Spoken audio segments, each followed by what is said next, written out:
Hello there, welcome back to Jennie Designs with Paper and this month's episode of Christmas on the 25th, where I get a jump start on my Christmas cards and bring you along for the ride, even though I missed a couple of months in between. So get comfy and let's get crafty. I'm using some Honeybee Stamps products today. I have the Little Pickups stamp set, and I'm going to be using the Christmas tree stamp. I have the Peace, Love, Joy Sentiment stamp set with coordinating dies. I also pulled out the Falling Snow background stamp and totally forgot that I was going to use it. And then I have this older Simon Says stamp Falling Snow stencil I will be using with some Nuvo shimmer paste. I will be stamping and ink blending on a piece of Neenah Classic Crest Solar White 80-pound cardstock. This is going to be a one-layer scene card, so we're going to be using some masking paper to create that scene. I already have a mask of this little pickup truck stamped, so I will be using that. It's sometimes they're salvageable after you use them, sometimes they're not, and this last time I used it, it was salvageable.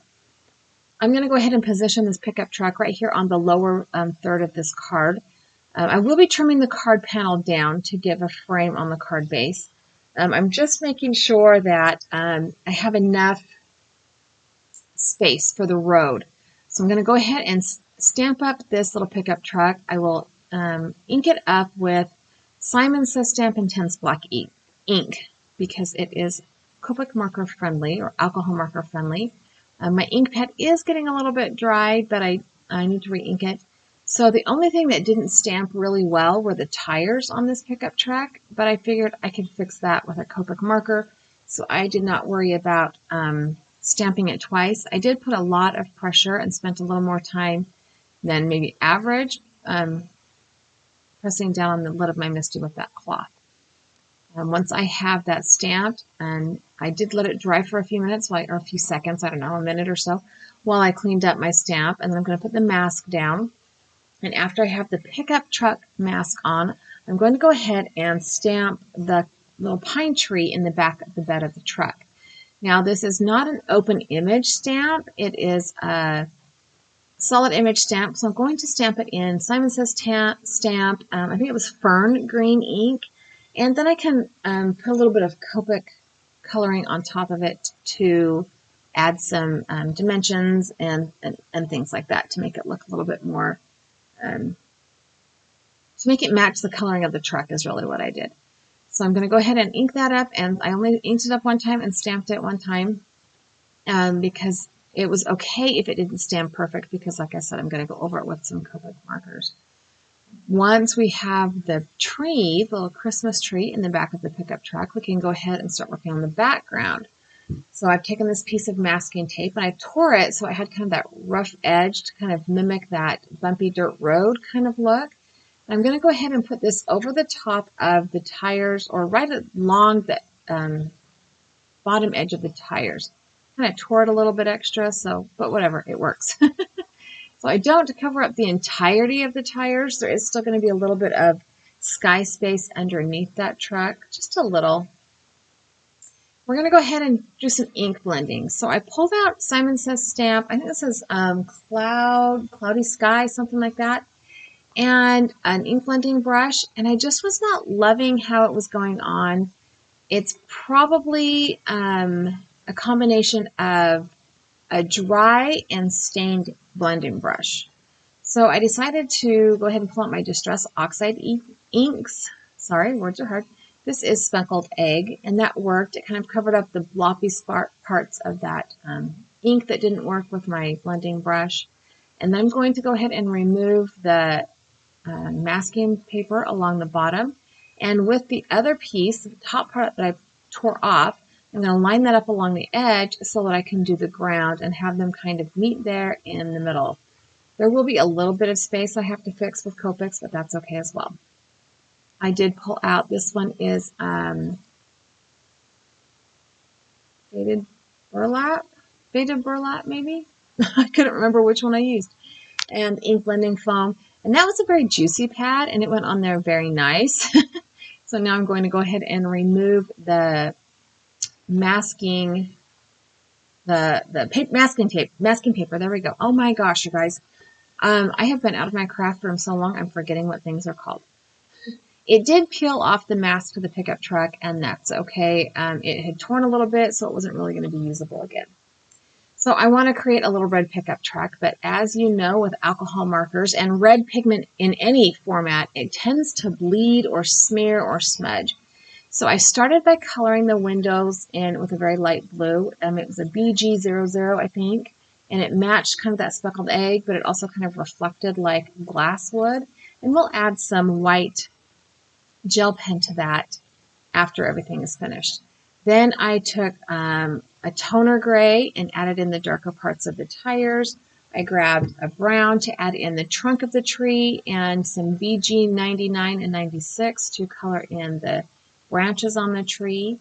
I used the E29, 27, and 25 to create that dirt road. I started by putting some shadow under the truck, and then I added the stippling with just the gently touching the tip of the marker to the page, and I used the E29, E27, and E25, so I had lots of different colors.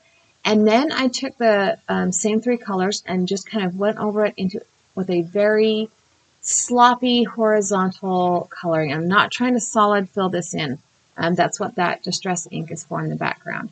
But it did kind of create that ground look.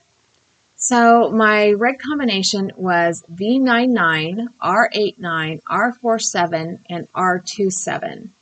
The V99 is really for those deepest, darkest shadows, like around the tire well, and some of the right there around the what is the tire hump? I can't remember what that is called.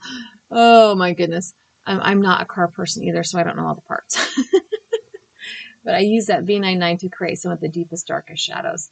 And I'm just doing a very simple coloring. I'm coloring by section because each section of this pickup truck has different places where the highlights are going to hit based on the curvature of like the fender. There we go. The fender around the tire is round, so it has a highlight both on the top, but it has some deep shadows on the bottom because of the tire well.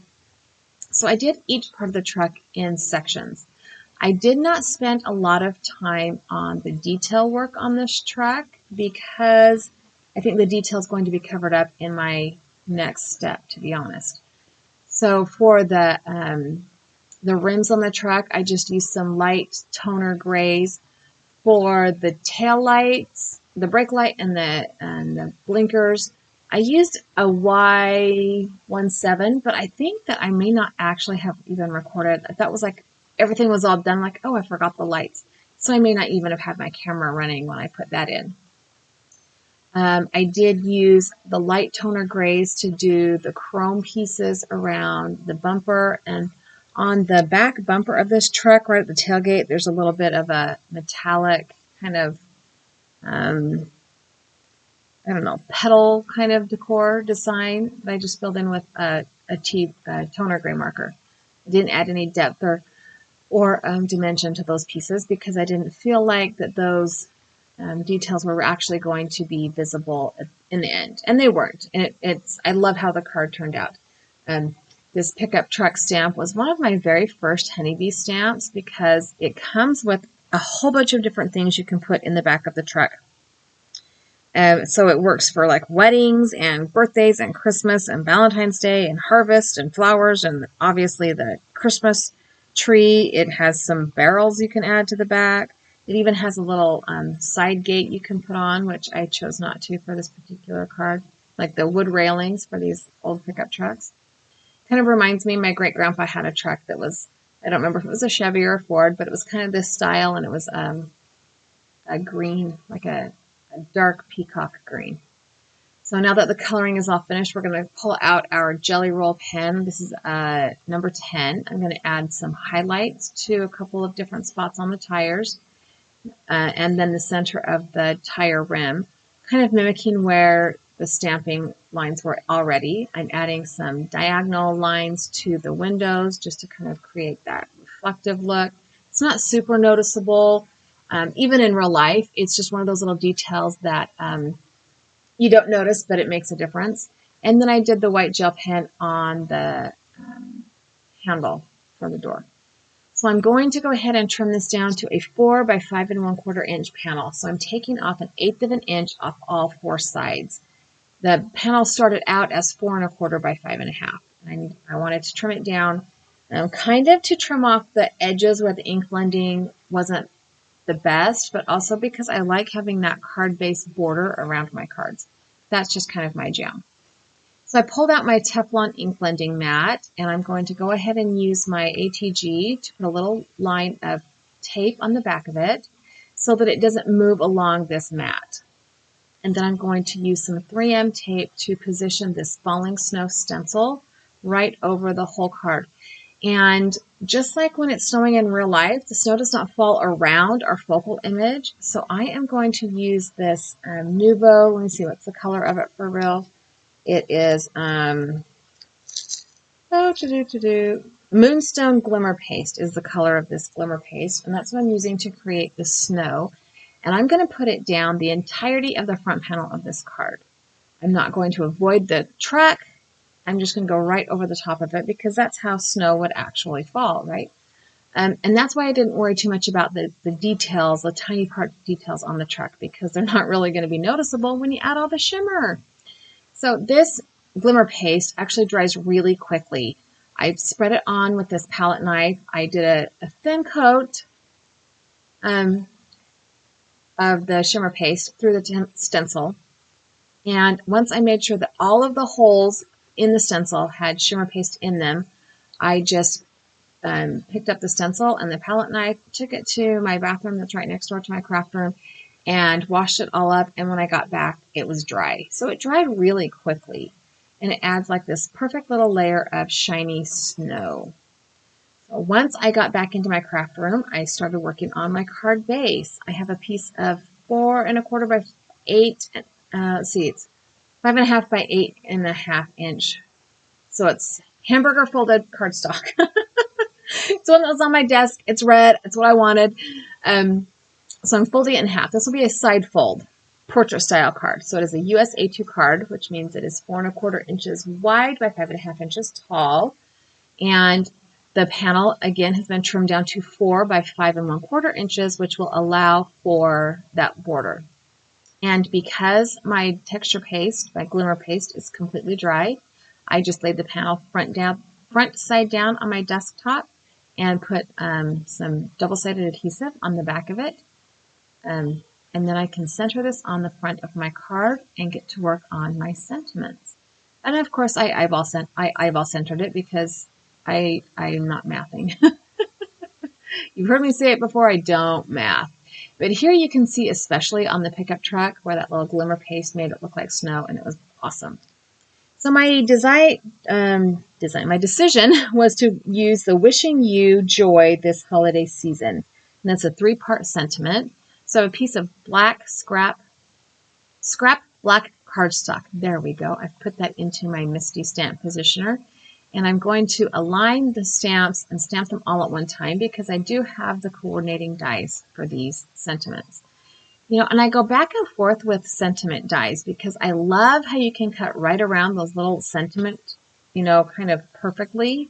But also I want to use my money on stamps. So I go back and forth with whether or not I love them and want to buy them all the time. I am preparing my paper with some anti-static powder in my Rabbit Hole Designs powder tool because I will be heat embossing these sentiments. I inked it up in a white pigment ink. I think it was a Concord and 9th because that was the first one in my little drawer of cubed inks. And that was the first one I could grab. I did ink it twice because it needed a little bit more ink on those smaller sentiments. I did not push hard because I did not want to smash out that fine font and make it illegible or hard to read. So once I have that stamped down twice, I'm just going to use that microfiber rag to go along the lid of my Misty again. It's too hot for long sleeves, so I've got to use a cloth. And then I will go ahead and dip this into my tub of white embossing powder. And this tub has 2 containers of the Brutus Monroe Alabaster White embossing powder dumped into it. And I like it because I can stick these little pieces of cardstock right in there and I don't have to worry about getting too much all over my desk. Once I have that clean, put away, I will go, and my heat gun warmed up, I will go ahead and heat set this.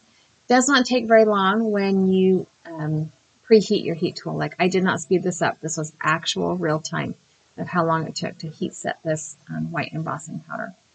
And I love the look of the white embossing powder on the black cardstock. Even though there was not a lot of black in my card, it's kind of like the perfect touch. And after everything was dry and cooled, I was able to take that rag and go over the paper and remove the rest of that anti-static powder so that cardstock looks nice and dark black again. And then I will position the dies on my cardstock on the magnetic plate of my Empress die cut machine. And I think technically you're supposed to do it the other way around and cut into your plate, not your magnetic platform. But I like being able to see, like that would require me to put it upside down. And I like being able to see that the dies are lined up. So I'll just replace my magnetic platform instead of a cutting pad or a clear, what are those things called? The clear plate. There we go. Oh my gosh. I am taking a little bit of time to make sure this is all lined up nicely. I will very carefully and gently set the next plate on top, run it through my die cut machine, and we are ready to add these to our card front. I'm going to be using my tweezers, and I think I used my Barely Arts glue. Yes, I did, because it was on my desk. It was closest. And I really do need the fine tip to go around in those smaller sentiments and on the ascender. There we go. Couldn't think of the right word. On the O that goes kind of around the top of the joy word, right? It's an ascender, right? Because the descender hangs down, so ascender would go up. I don't know if that's... And it could also be like a glyph or some other, there could be some other word for that, but whatever. The little swooshy part on the O, I'm going to put wishing you on top of the little swoop on the word joy, kind of centering it, kind of, sort of. It's probably more to the left than centered, but it's okay. And the texture paste did make it, you know, a little bit of a not flat surface, so it did take a minute to get those sentiment strips to stick down. But with the liquid glue, it worked just fine. I am going to center the sentiment that says this holiday season right underneath the word joy. And again, I'm visually centering. I am not mathing, because as long as it looks pretty to your eyeball, right? And that's how it works. I am going to put a piece of white copy paper into the inside of my card, so there is a nice place for me to stamp and or write a Christmas message. I do have a couple of stamp sets that create inside messages for cards. And very often I'll go through and just stamp one sentiment from every, one sentiment in each card from every stamp set I have, and then just write a little happy note on the inside. So there we go. The card is all finished. It was an easy peasy, and it's all used stuff that was in my stash. None of this stuff was new, or at least not new this year. So here we're going to zoom in a little bit. I hope you'll be able to see that texture paste and the snow it created. Thanks for hanging out with me today. I have a couple of other videos here I think you would like. They're probably not necessarily Christmas ones, but you'll like them anyway. Leave me a comment down below. Give it a thumbs up if you like the video, and have a really great day.